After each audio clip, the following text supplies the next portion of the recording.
Hey guys, welcome to Hillbilly Talk with Shane Simmons, and a very Merry Christmas to you all out there. Today is Christmas Eve, and I'll have this thing posted within minutes after filming, so it'll be the most up-to-date edition ever. Merry, Merry, Merry Christmas. I did want to acknowledge, oh my goodness, I've let it stack up, and I feel terrible because Lord knows we have gotten tons and tons and tons of Christmas cards, gifts, letters, and I actually didn't show them all. And also, Earl Sproutley, thank you for the apple butter. I would have had it in the video, but the jar's open and I had to put it in the fridge to keep it cool. And we also got books from Elizabeth Hatton called King James Version. And it's a pretty neat looking thing. You might want to check this thing out. It's on Amazon, I do believe. And we're anxious to tear into that and start reading into the new year too. So thank you, Elizabeth, for that. Hate that I'm not mentioning everybody. Tony and Savannah Johns. We got tons of people who have reached out to us, and gosh, I wish I could get that started because now I missed about 15 to 20 people. But anyway, love you all and appreciate you all. Thank you so much. And I want to talk a little bit about Christmas today. I've probably talked about it in the past a little bit about Christmas memories, but boy, Christmas sure has changed. Like even today for myself, I am not going anywhere. This is Christmas Eve, and in the past, I would have had 2 different grandparents' houses to go to.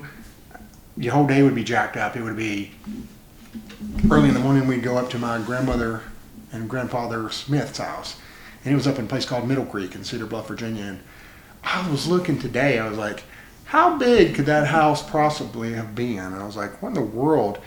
It was, and I looked it up, and the square footage was about 840 square feet, which is a pretty small place. I mean, for just 2 people living there, like my grandma and grandfather, it's fine. But when you have a whole host of people coming, it was amazing. They would squeeze. I'm not joking. It probably upwards of 40 people would be there sometimes, and it'd be like, how in the world did you get 40 people in an 840 square foot house? And was it crowded? Yeah, it was crowded, but it wasn't ridiculous. It wasn't. It didn't seem to be. It didn't seem like you're just stepping all over each other all the time. But man, it must have been tight in there. But you just get used to it. That's just the way life is, and you don't really think anything about it. So we'd spend our first part of the day there, and that's usually where we'd eat. You get together and everybody would bring a potluck, and that family was completely blessed with some of the best dessert makers you'll ever make or ever see. And they just killed it with Mississippi mud pies and oh my gosh, you name it, man. There was some good stuff. So you always looked forward to the dessert piece of that dinner. So you get stuffed. I mean, it'd be macaroni, ham, turkey, you name it, man. It truly was this humongous table completely filled with food. So everybody just had to come through, get a plate, and go find a place to sit down and eat. And you get stuffed. And on the good years, there would be punch, which is one of I could drink gallons of that stuff. They would make that stuff, and it was just amazing how, was it rainbow sherbet? You'd throw that in there with, I don't know what all goes into it, or I'd make some myself. Not much. It's a very simple thing to make, but I just never bothered to learn the recipe because I would weigh 650 pounds if I had access to it all the time. I mean, I'd drink it truly nonstop. They have to cut me off. There's like a limit that you can only have 3 or 4 cups of it, Shane, or I would drink the whole thing. Love, love, love it. But then we would have, a lot of years we'd have gift exchanges there. People would draw each other's names, and the children would exchange gifts, which was a pretty fun thing to do. It was a kickoff to the Christmas season for us. So we always enjoyed that. And, just the fellowship and the laughing and just spending time together. You remember those now much more than the gifts or anything else.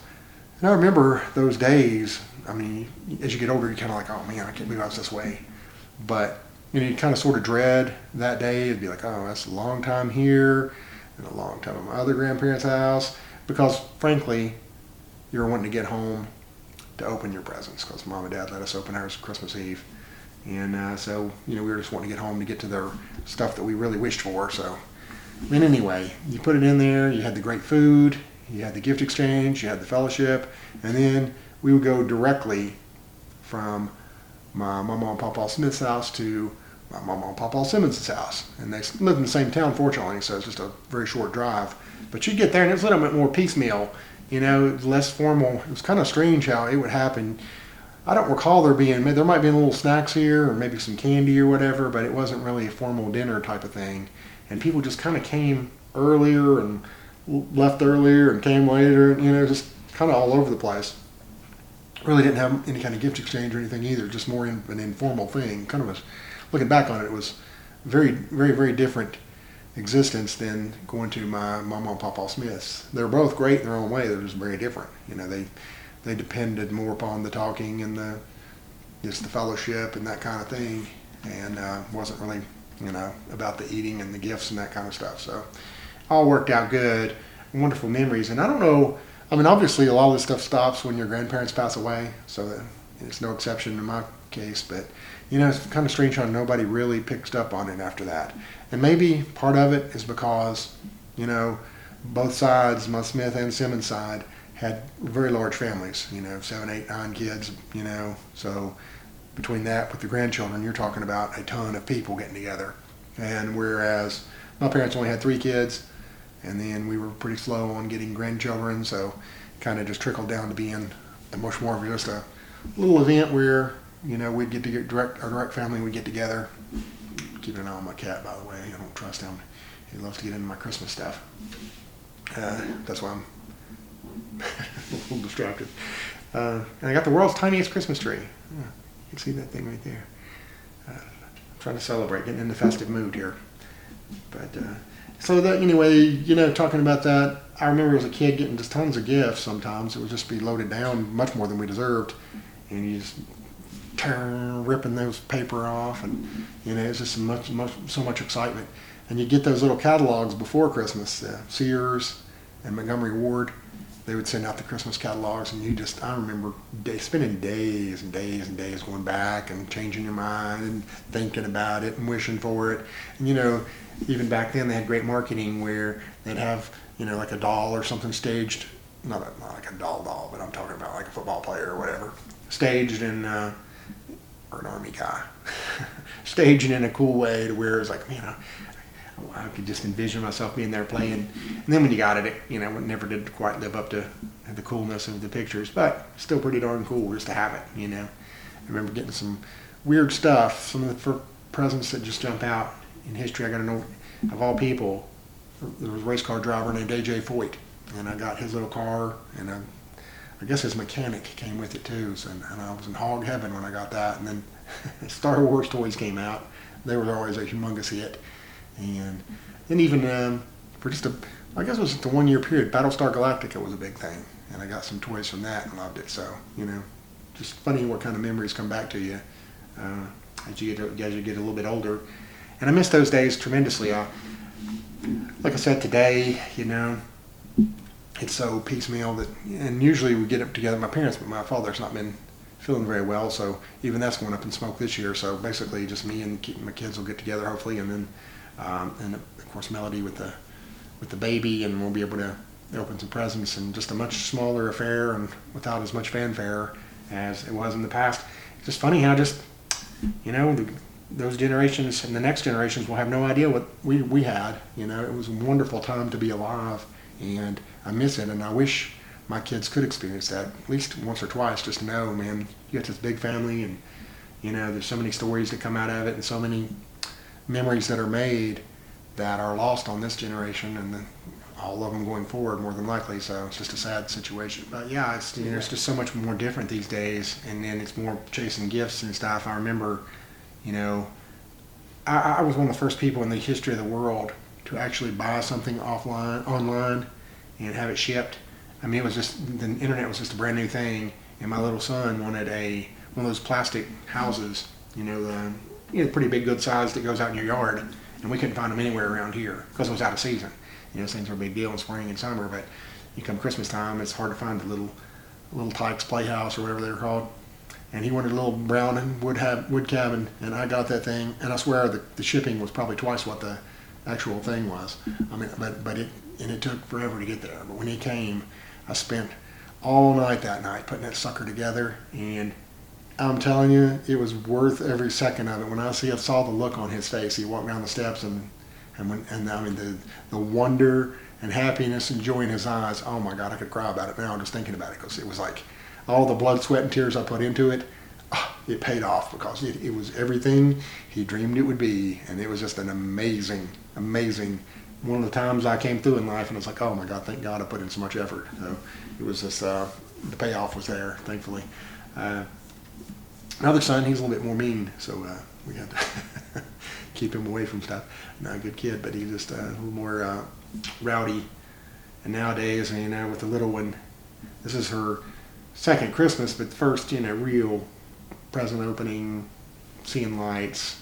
We actually ended up going through the Bristol Motor Speedway accidentally the other day. Somehow Melody convinced me that we could go straight to just see Santa there and not have to go through the whole lights. Well, of course, by the time you go down there, you realize you're stuck in line for 30 minutes even to ask about that. But then, of course, they're like, I'll let you go straight to Santa.